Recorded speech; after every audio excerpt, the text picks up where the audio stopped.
Gloire à Dieu. Que le Seigneur vous bénisse. Et vous êtes à l'écoute de PMV. Alléluia. Les éléments de la parole de Christ. Praise the Lord. La parole de Christ, vous savez, elle est parfaite. C'est le produit du conseil divin, c'est-à-dire Dieu le Père, Dieu le Fils et Dieu le Saint-Esprit. Nous pouvons même encore l'appeler le pouvoir exécutif divin. Donc la parole de Christ est l'œuvre de ce pouvoir exécutif. Alors, elle est déjà parfaite et ne peut pas être revue ou retouchée. C'est pour cela que la sanction déposée contre toute retouche de cette parole est sévèrement punie. Apocalypse, chapitre 22, versets 18 et 19. Je le déclare à quiconque entend les paroles de la prophétie de ce livre. Si quelqu'un y ajoute quelque chose, Dieu le frappera des fléaux décrits dans ce livre. Et si quelqu'un retranche quelque chose des paroles de cette prophétie, Dieu retranchera sa part de l'arbre de la vie et de la ville sainte décrit dans ce livre. Celui qui atteste ces choses dit, oui, je viens bientôt. Amen. Viens, Seigneur Jésus. Alléluia. Voyez-vous que la parole de Christ n'a pas besoin d'être assistée, mais plutôt à accepter et à pratiquer. Voilà. Aujourd'hui, donc, nous parlons de ce que la Bible appelle les éléments de la parole de Christ. Hébreux, chapitre 6, verset 6. C'est pourquoi, laissant les éléments de la parole de Christ, tendons à ce qui est parfait, sans poser de nouveau le fondement du renoncement aux œuvres mortes. Alléluia. Dans notre premier texte, il nous est formellement interdit d'ajouter ou de retrancher même le moindre iota, la petite lettre des paroles de la prophétie de ce livre, de la Bible.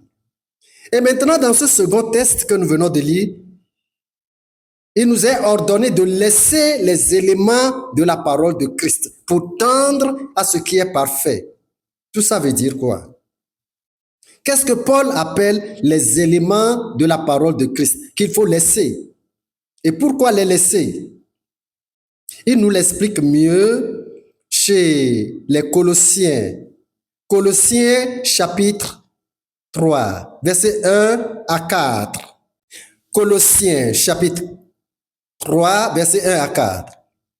Si donc vous êtes ressuscités avec Christ, cherchez les choses d'en haut où Christ est assis à la droite de Dieu. Affectionnez-vous aux choses d'en haut et non à celles qui sont sur la terre, car vous êtes morts et votre vie est cachée avec Christ en Dieu. Quand Christ, votre vie, paraîtra, alors vous paraîtrez aussi avec lui dans la gloire. Praise the Lord. La parole de Dieu, elle est composée de deux genres d'éléments. Un, les éléments terrestres, les éléments provisoires, auxquels il faut accorder peu d'importance.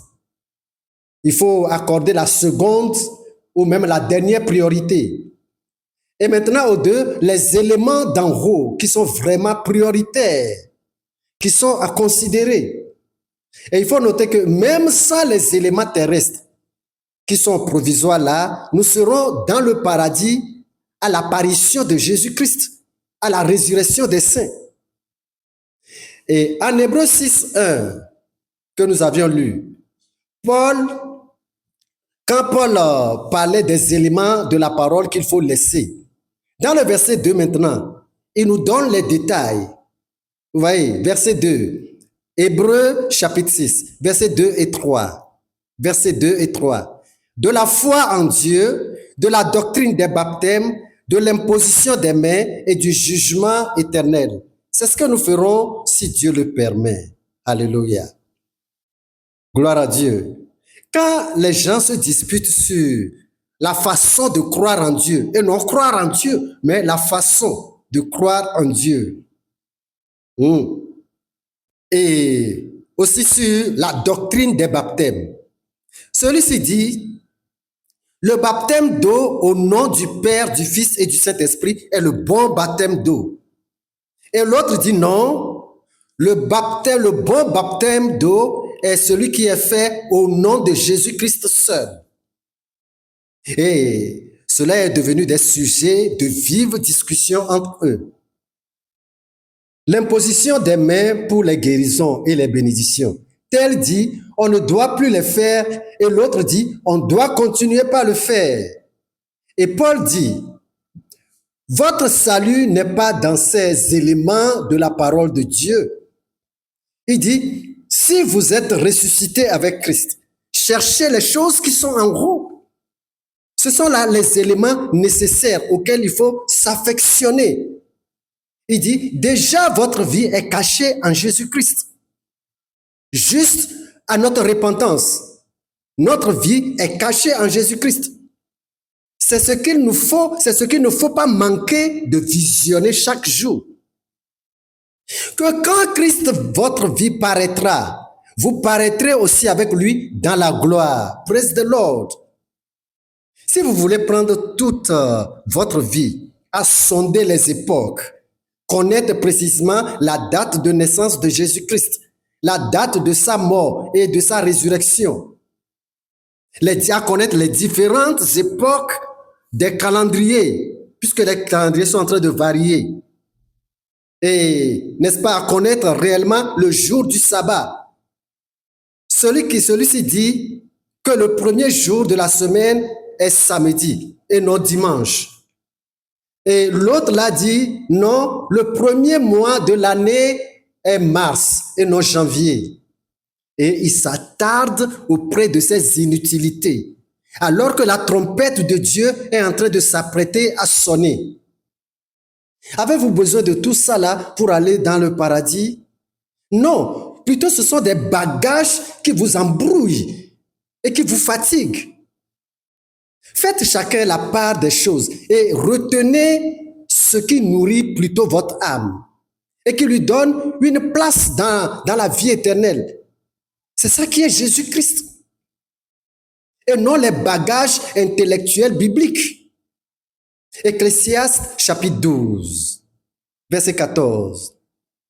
Du reste, mon fils, tire instruction de ces choses. On ne finirait pas si l'on voulait faire un grand nombre de livres. Et beaucoup d'études est une fatigue pour le corps. Alléluia. En bref, pour être sauvé et passer l'éternité avec Christ dans le royaume des cieux, de quoi a-t-on impérativement besoin? Croire et accepter Jésus-Christ pour son propre sauveur. Se repentir et se convertir. Avoir toujours les regards sur Christ. Pratiquer la justice envers son prochain. Alléluia. Voilà. Bibliquement parlant, c'est tout. Tout le reste sont des éléments qui vous conduisent, n'est-ce pas, des éléments qui vous conduisent ou bien qui ne vous conduisent pas à la vie éternelle, ni ne vous retranchent pas de la vie éternelle. Ou des éléments qui vous conduisent à la vie éternelle et ne vous retranchent pas à la vie éternelle. Actes chapitre 16, verset 31. Paul et Silas répondirent, crois au Seigneur Jésus et tu seras sauvé, toi et ta maison. Romains chapitre 10, verset 9. Romains chapitre 10, verset 9. Vous êtes là à la page, verset 9. Si tu confesses de ta bouche le Seigneur Jésus et si tu crois dans ton cœur que Dieu l'a ressuscité des morts, tu seras sauvé. Gloire à Dieu. Voyez-vous ce qui est, n'est-ce pas, prioritaire pour le salut de notre âme? Si vous ne croyez pas en Jésus-Christ, toutes vos fouilles bibliques, vos connaissances bibliques, vos sondages et études des époques sont une vanité. Pourquoi? Pourquoi? 1 Corinthiens chapitre 13, vous allez comprendre. Et le verset 8. 1 Corinthiens chapitre 13 et au niveau du verset 8. La charité ne périt point. Les prophéties prendront fin. Les langues cesseront. La connaissance disparaîtra. Alléluia. Voilà. Tout ce dont l'homme a besoin pour aller dans la vie éternelle est d'accepter Jésus. regretter sa vie de péché et s'en détourner. Les autres choses, les connaissances, les fouilles, tout cela, la Bible dit, tout va passer. Une fois mort, tout est perdu. Tout est perdu. Il n'y a pas de souci dans la tombe, il n'y a pas de connaissance dans la tombe, il n'y a rien et rien dans la tombe. Voilà. Donc je dis que tout ce dont l'homme a besoin pour aller au ciel, c'est d'accepter Jésus. Et s'il y a quelque chose à ajouter, c'est d'être fidèle à Dieu jusqu'à la mort. Alléluia. Fidèle à Dieu jusqu'à la mort. Alléluia. Un dernier texte pour résumer ce PMV. Luc chapitre 23, versets 42 et 43. Et il dit à Jésus, souviens-toi de moi quand tu viendras dans ton règne. Verset 43. Jésus lui répondit, je te le dis, en vérité, aujourd'hui, tu seras avec moi dans le paradis. Gloire à Dieu. Vous connaissez l'histoire de ce brigand. Voilà notre substance pour le ciel. Croire et accepter Jésus pour son Seigneur et Sauveur. C'est ce qu'il faut à tout le monde. Et Dieu attend que vous fassiez de même et vous serez sauvés. Faites courageusement cette démarche aujourd'hui et vous serez surpris de l'abondante grâce du Seigneur pour vous. Alléluia. Que Dieu vous bénisse au nom de Jésus-Christ. Et partagez avec d'autres personnes ce petit message de vie pour la gloire de Dieu. Je suis Séraphin Kofi Zozo. Restez bénis. Amen.